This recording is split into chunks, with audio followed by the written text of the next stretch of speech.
Welcome to ADHD Power Tools, where we give you the tools to unlock the power within. Hello, Brooke. So for us ADHDers, we know hyperfocus. Obviously, it's something we battle. Not battle, more like, we have to control, tame the wild beast, hyperfocus on our day-to-day operations.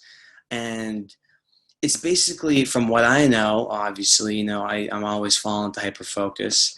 It's this state of flow, this positive, beneficial state that we get into where we're really like immersed and engaged into something. But the setback is that we can't go into a different task, jump into different tasks.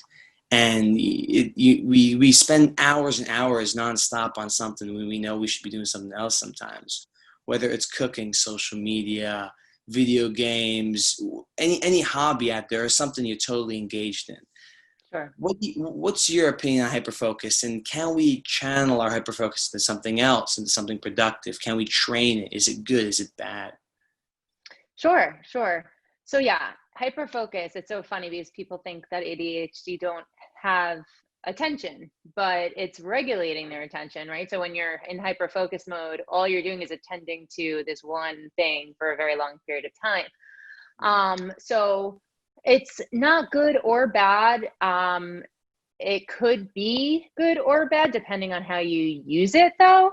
So to clarify, what I'm trying to say is, let's say you as an ADHDer, me as an ADHDer, have a lot of tasks and we don't feel like doing it because they're just like mundane tasks. And we put it off and we put it off and we put it off. Well, if you get into hyper-focus mode, you could knock out 9 of those tasks in a very quick amount of time. Easily. Right? 100%. Right. But what I think it's bad for is when you are hyper focused on something and it's taking away from other things that you really need to be doing at that time. So whether it be a distraction like social media or YouTube or anything else, or even if it is a work task, but you have to attend to your kids, or you have to shift your attention to a different work task or a meeting, that's when you really need to figure out how to regulate it. So I do have some ideas.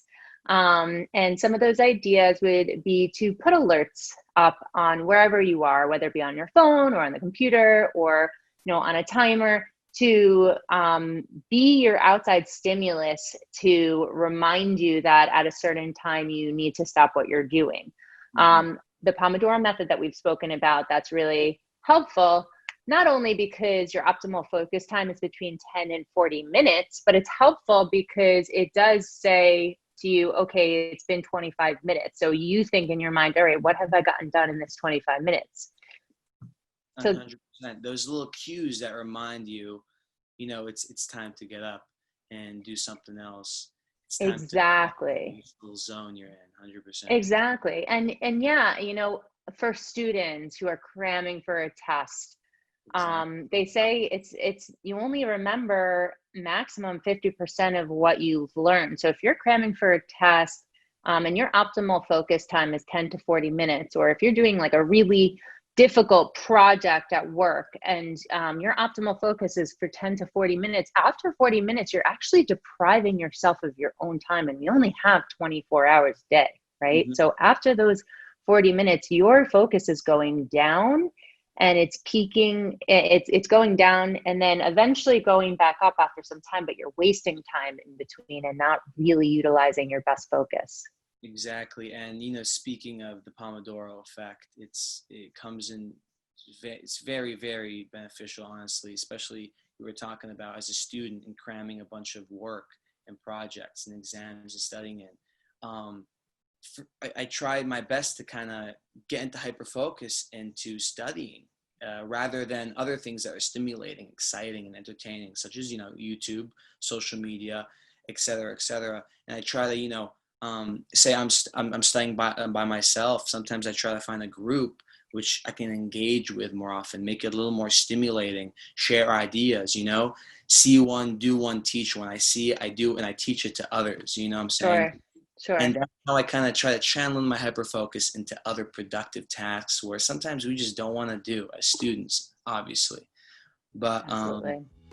absolutely, absolutely.